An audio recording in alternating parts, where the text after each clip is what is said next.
ನಾವು ಎಲ್ಲಿ ಬಂದಿದ್ದೀವಿ? ನೀನು ತೋರಿಸು, ನಿನ್ನ ಪರ್ಸ್ ಹೆಂಗಿದೆ ನೀನು ತೊಗೊಂಡಿರೋದು? ವಾವ್, ಎಷ್ಟಿದೆ ದುಡ್ಡು? Hey guys, welcome back to the new vlog. ನಾನು ನಿಮ್ಮ ಪ್ರೀತಿಯ ಶ್ವೇತಾ ಶೇಷಾದ್ರಿ. ನನ್ನ ಚಾನಲ್ ಹೆಸರು ಬಂದು S3 ವ್ಲಾಗ್ಸ್. ಇನ್ನೂ ಯಾರೆಲ್ಲ ನನ್ನ ಚಾನಲ್ನ ಸಬ್ಸ್ಕ್ರೈಬ್ ಮಾಡ್ಕೊಂಡಿಲ್ಲ, ಸಬ್ಸ್ಕ್ರೈಬ್ ಮಾಡಿಕೊಂಡು ವೀಡಿಯೋಸ್ನ ನೋಡಿದ್ಮೇಲೆ ಲೈಕ್ ಮಾಡಿ, ಶೇರ್ ಮಾಡಿ, ಕಮೆಂಟ್ ಮಾಡಿ. ಸೊ ಹೀಗೆ ಫ್ಯಾಮಿಲಿ ಜೊತೆ ಆಚೆ ಬಂದಿದ್ವಿ ಅಂತ ಹೇಳ್ಬಿಟ್ಟು ಒಂದು ಚಿಕ್ಕ ಶಾಪಿಂಗ್ ಮಾಡೋಣ ಅಂತ ಹೇಳಿ ಓಡ್ತಾ ಇದ್ದೀವಿ. ತಮ್ಲೈನ್ ಆಲ್ರೆಡಿ ನೋಡಿರ್ತೀರ, ನಿಮಗೆ ಗೊತ್ತಾಗಿರುತ್ತೆ ಏನಂತ ಹೇಳಿ. ಈ ಥರ ಚಿಕ್ಕ ಚಿಕ್ಕ ಮಕ್ಕಳನ್ನ ಆಚೆ ಕರ್ಕೊಂಬಂದಾಗ ನಮ್ಗೊಂದು ಸ್ವಲ್ಪ ದೊಡ್ಡ ಟಾಸ್ಕ್ ಆಗಿರುತ್ತೆ. ಯಾಕಂದರೆ ನೋಡಿ,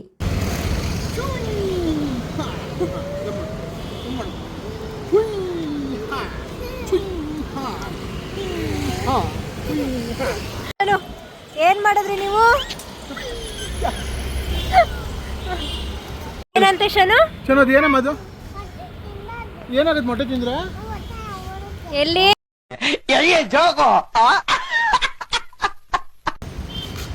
ಹೊಟ್ಟೆ ನೋವು ಬರುತ್ತೆ ಮೊಟ್ಟೆ ತಿಂದ್ರೆ. ಕಾಸು ಇಸ್ಕೊಂಡ್ಲ ಅವಳು? ಪರ್ಸ್ ಇಸ್ಕೊಂಡ್ಲ?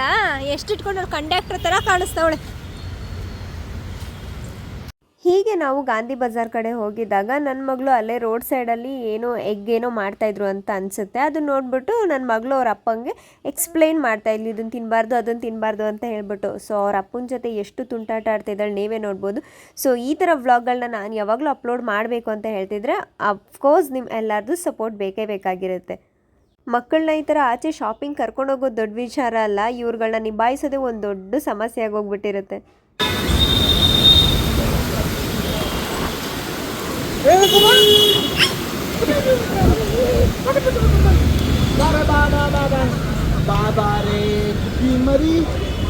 ಎಲ್ಲಿಗೆ ಹೋಗ್ತಾ ಇದೆಯಾ?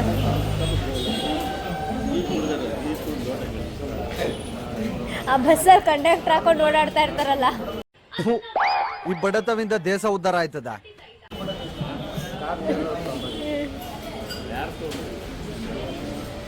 ನಮ್ಮ ಮೇಡಮ್ ಅವ್ರಿಗೆ ಆಚೆ ಬಂದಿದ ತಕ್ಷಣ ನಾವೇನಾದರೂ ಶಾಪಿಂಗ್ ಮಾಡ್ತಾಯಿದ್ರೆ ಅವ್ರ ಕಣ್ಗಳೆಲ್ಲ ಎಲ್ಲಿರುತ್ತೆ ಅಂದರೆ ಈ ಚಿಕ್ಕ ಚಿಕ್ಕ ಮಕ್ಳದ್ದು ಏನು ಐಟಮ್ಸ್ಗಳಿರುತ್ತೆ ಗೊತ್ತಾ, ಅಲ್ಲೇ ಇರುತ್ತೆ ಅವ್ರ ಕಣ್ಗಳೆಲ್ಲ.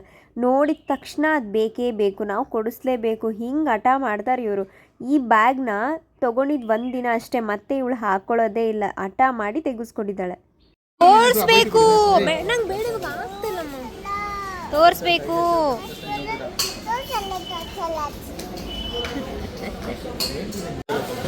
ಎಷ್ಟಿದೆ ತೋರಿಸು.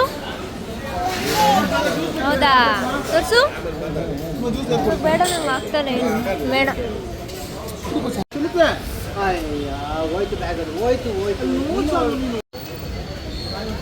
ಏನಿಗೆ ಬಂದಿದ್ಯಾ?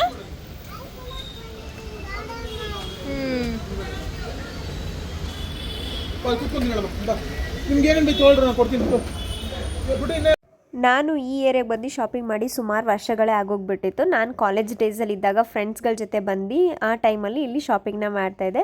ಬಟ್ ಇವಾಗ ಬಂದಿರೋದು ತುಂಬ ವರ್ಷಗಳ ಆದಮೇಲೆ ನಾನು ಇವ್ರ ಜೊತೆ ಇಲ್ಲಿ ಬಂದಿದ್ದೀನಿ. ಸೊ ನಮ್ಗೆ ಏನೇನು ಬೇಕೋ ಅದನ್ನೆಲ್ಲ ಶಾಪಿಂಗ್ ಮಾಡ್ಕೊತಾ ಹೋಗ್ತಾಯಿದ್ವಿ.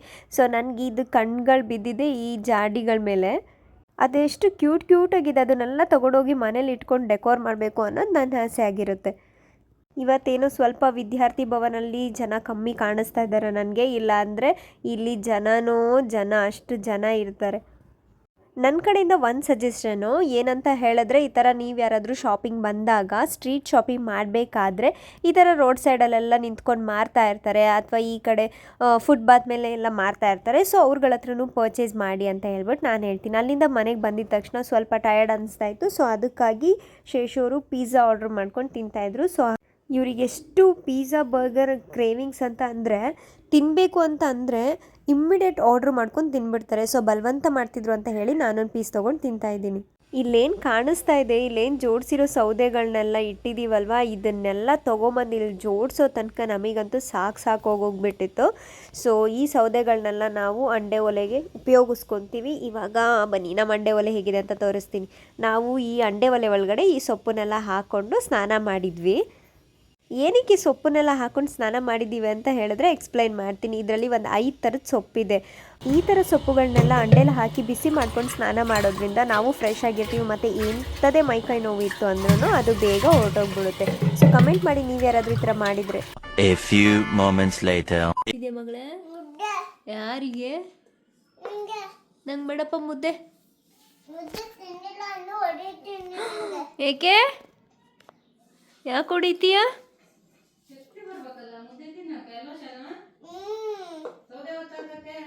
ಶೇಷ್ ಅವರು ತುಂಬ ದಿನದಿಂದ ನನಗೆ ಕರ್ಜಿಕಾಯಿ ಮಾಡಿಕೊಡು ಅಂತ ಹೇಳಿದರು. ಸೊ ನಾವು ಮಾಡೋ ಕರ್ಜಿಕಾಯಿನೇ ಬೇರೆ ಥರ, ಬಟ್ ಇವ್ರು ಕೇಳಿರೋದೇ ಬೇರೆ ಥರ ಇತ್ತು. ಸೊ ಇದನ್ನು ನಾನು ಯಾವ ಥರ ಮಾಡ್ತಿದ್ದೀನಿ ಅಂತ ಹೇಳ್ಬಿಟ್ಟು ನಿಮಗೆ ಎಕ್ಸ್ಪ್ಲೈನ್ ಮಾಡ್ತಾ ಹೋಗ್ತೀನಿ.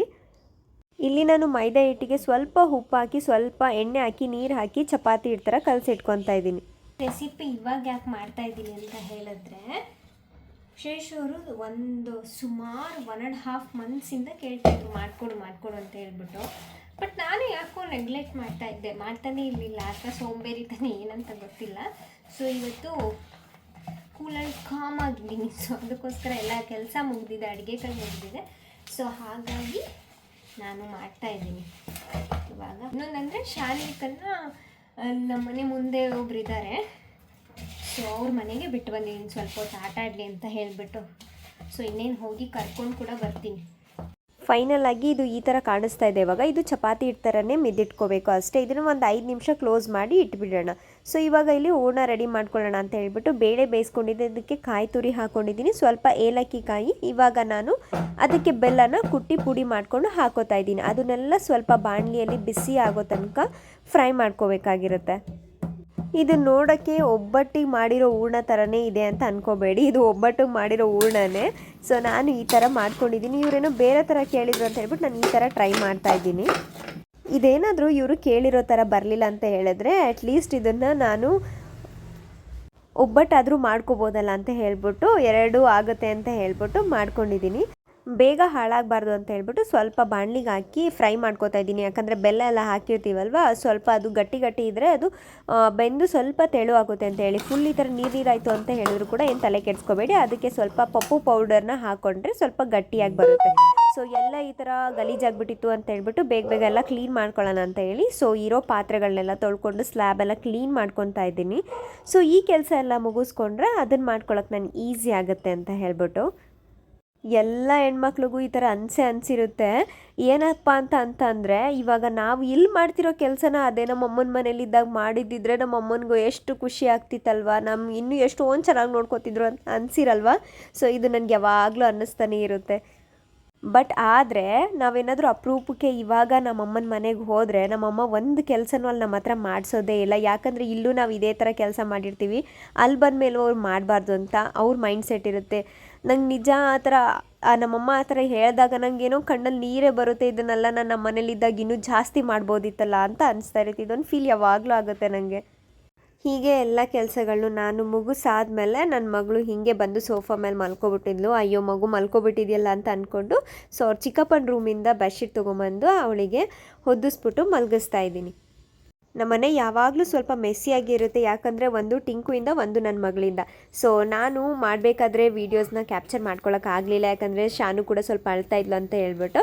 ಸೊ ನಂಗೆ ಅದು ಮಾಡೋಕ್ಕಾಗಲಿಲ್ಲ ಅವ್ರು ಹೇಳಿದ ರೆಸಿಪಿ. ಅದಕ್ಕೋಸ್ಕರ ನಾನು ಒಬ್ಬಟ್ಟನ್ನ ರೆಡಿ ಮಾಡಿಬಿಟ್ಟಿದ್ದೀನಿ ಇಲ್ಲಿ. ಅಟ್ಲೀಸ್ಟ್ ಇದನ್ನಾದರೂ ತಿನ್ಕೋಬೋದು ಅಂತ ಹೇಳ್ಬಿಟ್ಟು. ಸೊ ಈ ವ್ಲಾಗ್ ನಿಮಗೆಲ್ಲರಿಗೂ ಇಷ್ಟ ಆಗಿದ್ರೆ ಲೈಕ್, ಶೇರ್, ಕಮೆಂಟ್ ಹಾಗೂ ಸಬ್ಸ್ಕ್ರೈಬ್ ಮಾಡ್ಕೊಳ್ಳೋದನ್ನ ಮರಿಬೇಡಿ.